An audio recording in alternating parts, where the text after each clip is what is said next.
Okay. Now, what does the sound like? It probably sounds better because we had to turn the microphone down. I mean, I don't know what the hell's going on. It's probably good. I don't know. Well, you see, it's not going into the yellow or the red like it was before. That microphone was going all the way into the red before, so we just turned it down. Which is weird because, like I said, I haven't touched anything. Yeah. I just have no idea what is happening.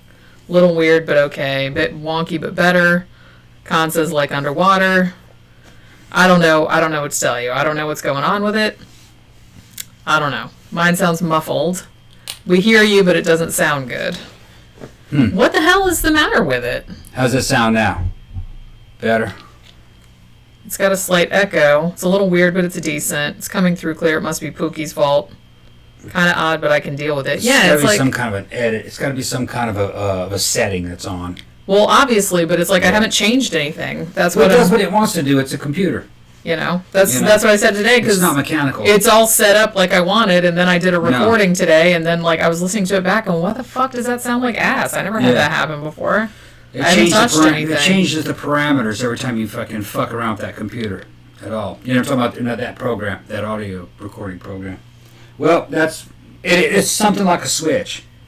Well, it is what it is. I don't know what it's doing. Right. You'll figure it out. I don't know. I don't have any idea.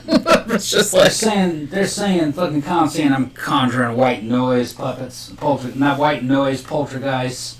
Louis saying that I'm fucking doing too much juice and shit. And that shit hasn't even kicked in.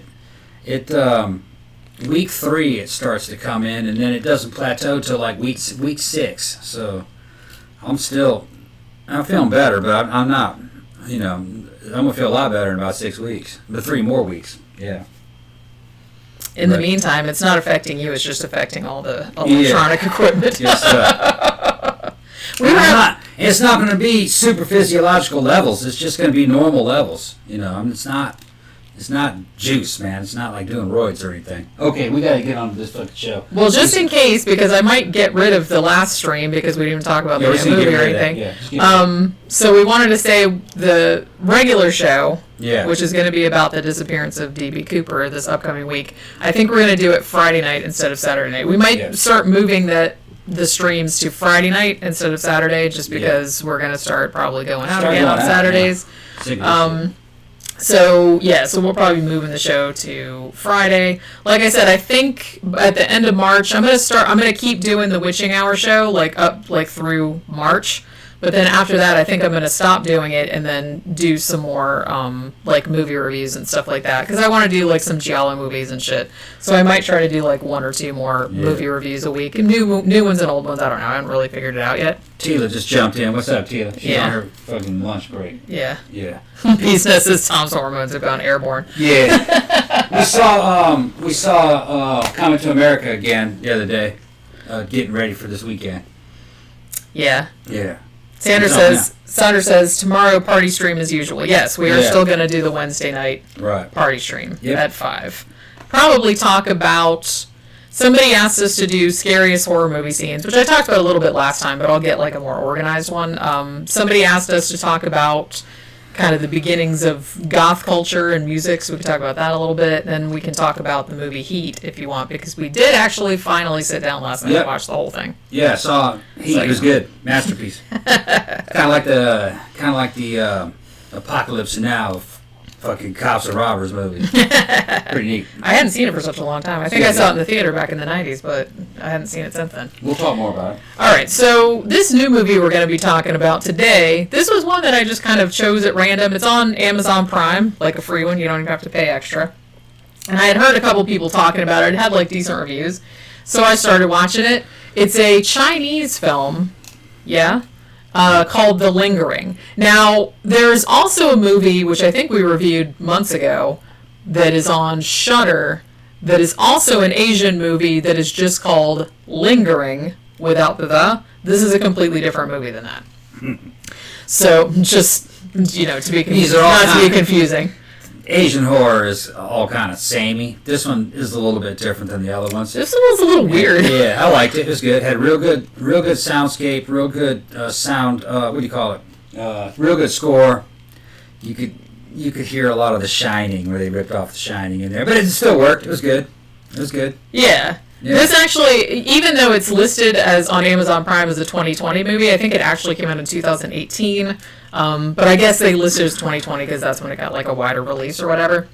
The only thing that stood out to me that was wrong with this movie is that there's a scene where a ghost comes into the room on hands and knees like it's a burnt up body, and it looks really bad. Yeah, the CGI is like really shitty. Bad. They probably should have just like not. I wouldn't have even put that in there. Bothered with it because you didn't need it. Yeah, it should have been a damn something real subtle, like a damn swirling fucking wind or something. You know, with some ashes in it or something. It didn't. You know what I mean? Something kind of invisible. You didn't have to see it. Seeing it made it worse. Yeah. This movie's kind of strange because I feel like I liked it, but I feel like I guess like the dudes that directed it and wrote it, this is their first movie. I don't even know if they made short films like prior to this. And it's like it seems almost like 2 or 3 different movies in one. You know what I'm saying? Yeah. Because it's almost kind of like the first, I don't know, like third or half of it is kind of like a pretty standard ghost story. I mean, you have this woman, and she lives in this kind of decrepit old mansion with her little boy, Dawa. And I guess, like, they're waiting for, it's Chinese New Year, I guess, and they're, like, waiting for her husband to come home from work, like, from the factory, and he never comes home, and then she keeps calling the factory, and they're just kind of like, I don't know, leave me alone, blah, blah, blah. And then Dawa, the kid, starts seeing what he calls a stranger uncle in the house. Like, he keeps seeing this dude in the house who you're presuming is a ghost. Stranger uncle. It makes sense because in Korea and Japan and probably China, uncle just means old man. Yeah. Or old man. They say aunt and uncle. Yeah. It's just somebody you don't really know who it is. Which is funny because somebody of that age. You'd think that they would just call him like grandma and grandpa. They're like saying dude. Yeah, I guess. Yeah. But yeah, see some dude in there. So the first part of it is like a ghost story, but then the middle part of it jumps ahead 30 years to when Dawa is an adult, and he's kind of a douche. Like, even though he seemed like a perfectly lovely little kid, but now he's kind of like a grown-up douche. He's like a chef or something.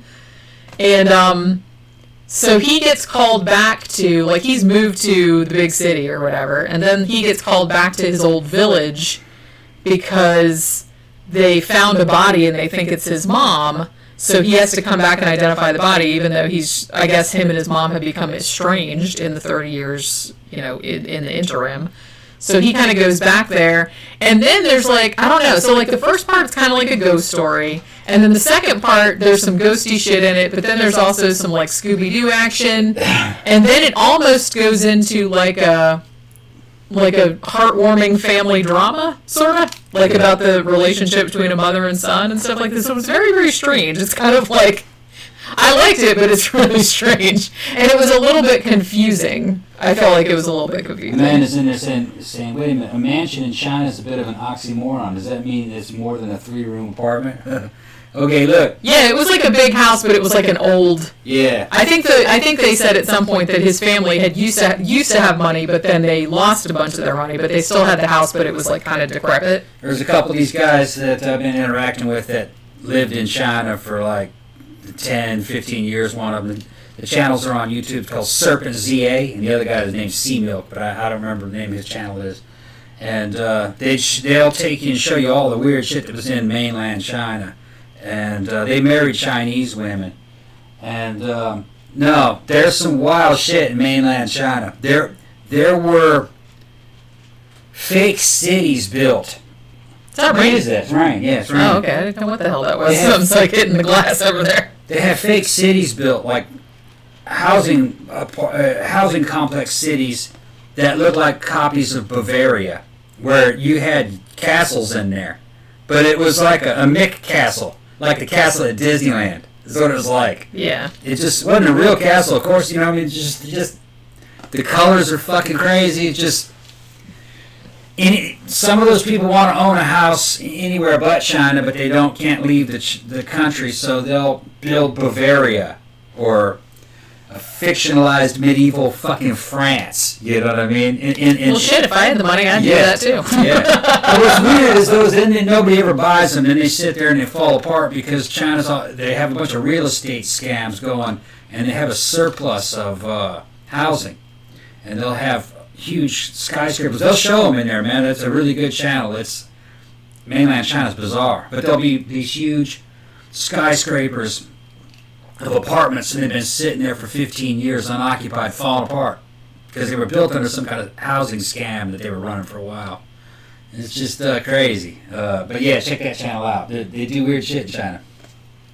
I was gonna say too, when you were talking about the real estate in this movie, they have like the real estate agent who is kind of like the comic relief and is also involved in the Scooby-Doo action. Yeah, when I was watching the movie, I was like, is this Hong Kong, Taiwan, or mainland China? I think it might be mainland China. Is what they're talking about. But I feel that it might be a Hong Kong movie. It might have been, yeah. It's like I couldn't really find. I mean, there's some info about it, but not a ton. There's a bunch of cultural memes and threads going through the movie that they're more culturally relevant to the Chinese. Like the whole thing is basically the movie is about being ashamed of poverty. All right. Yeah. Dude, that's the whole meaning of the movie. Dude's embarrassed of his mom because his mom was a farmer and she's poor, but she wasn't that poor. You find out later in the movie, and then he lies and tells everybody that she's dead to try to impress his urbanite friends about how rich and successful he is. But he's a fake. But they're all fakes too. I don't think he realizes it. But they're not as rich as they're saying that they are. And in the end, what the moral of the whole story was is that the director is telling Chinese people that they got to confront the fact that their ancestors were poor, and that didn't mean that they were bad people. But if you look at the way China is now, just go talk to Serpent CA and Sea Milk. They'll tell you all about it.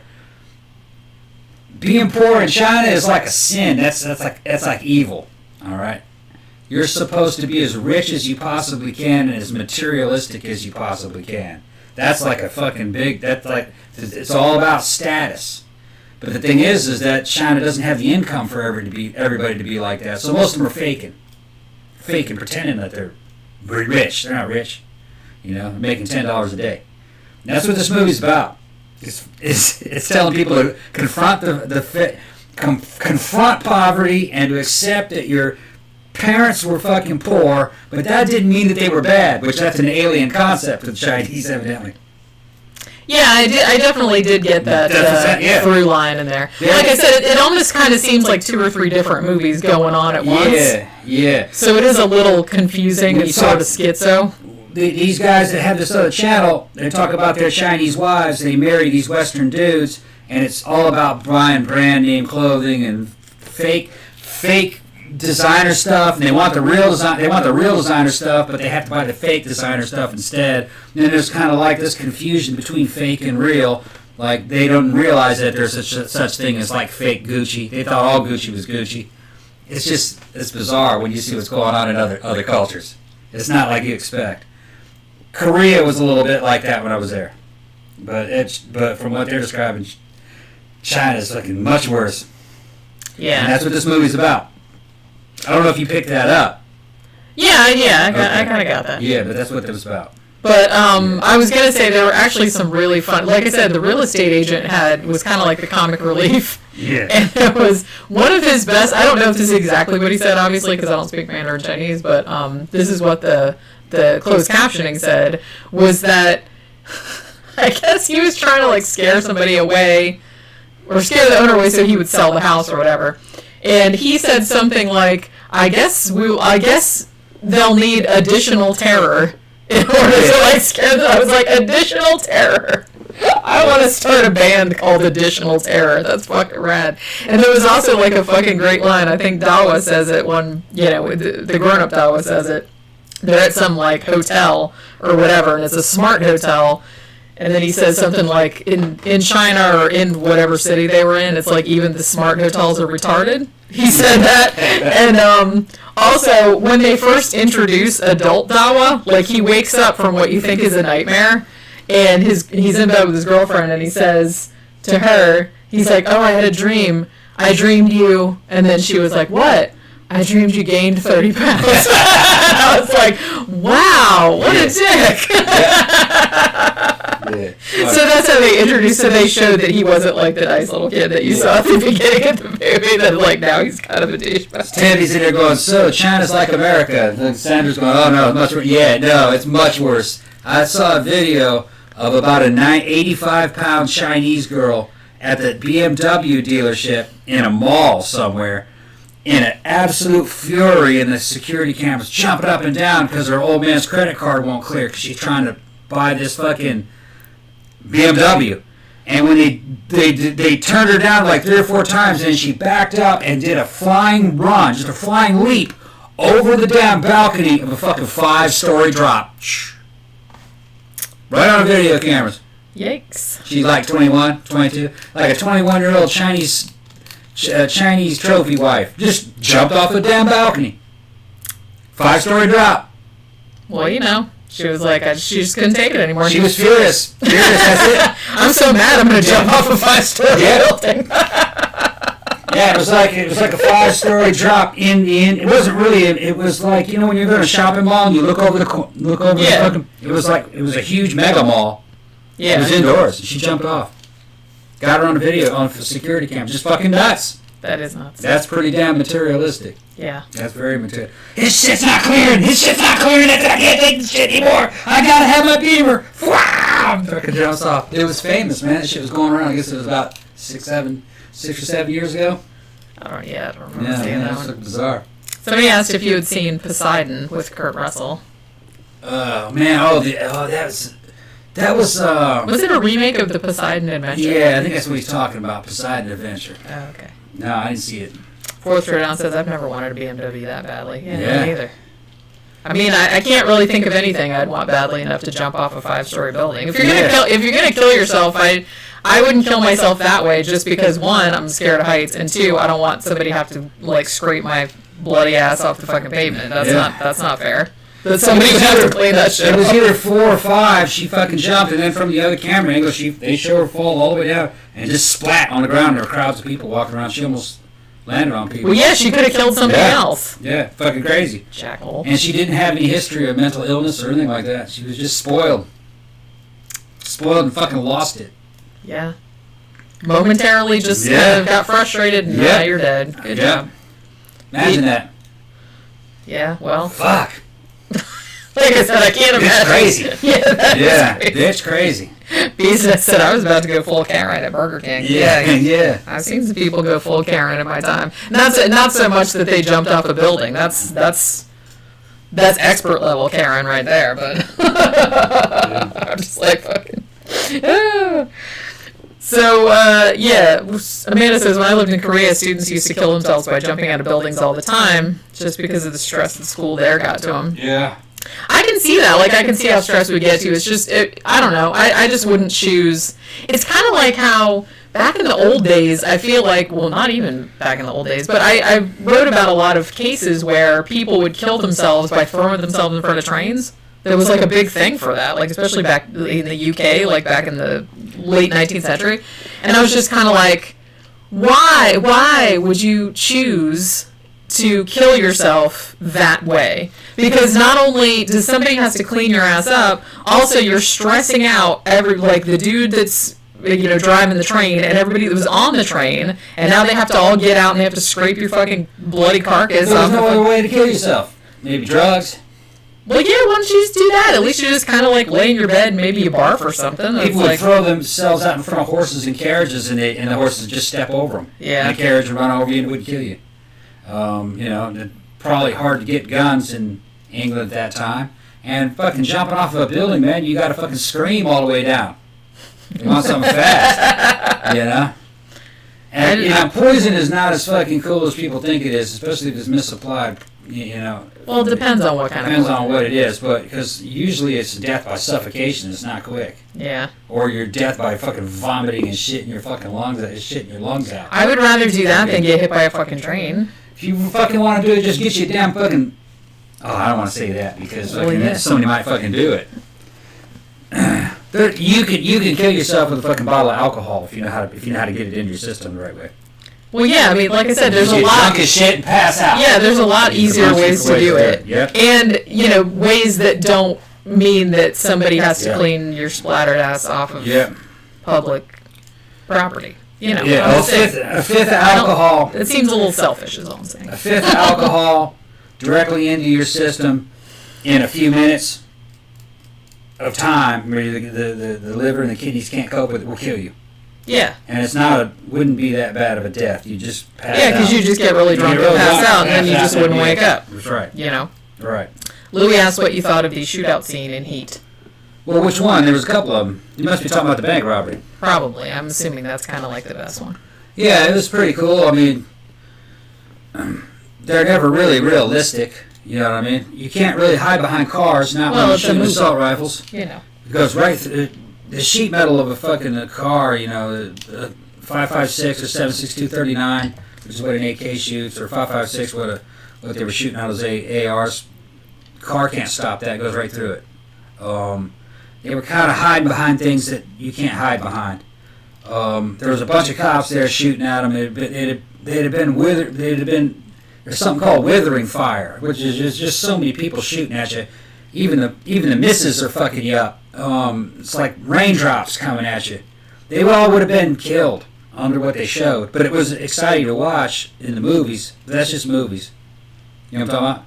Yeah. Yeah. I mean, you know, very rarely do I ever see any firefights in a movie that look realistic to me.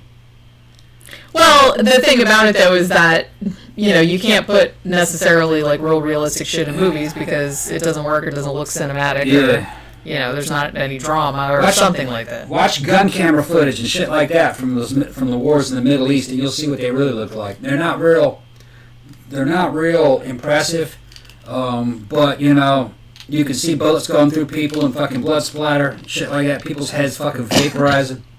Pink fucking smoke when a bullet goes through them. It's just, you know. And a lot of times people are kind of pinned down under fire and they're shooting in one direction because they're underneath cover, but somebody gets them from another angle.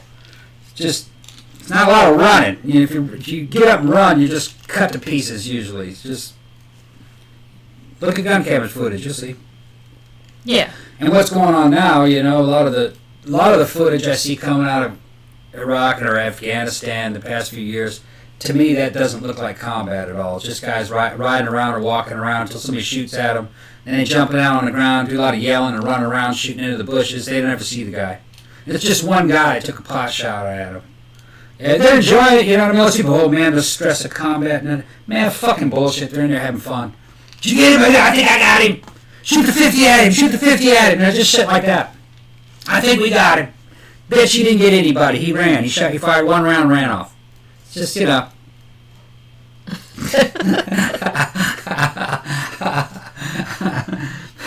But you never see him fighting any kind of organized enemy formation or anything. It's just a dude. Dude in flip-flops.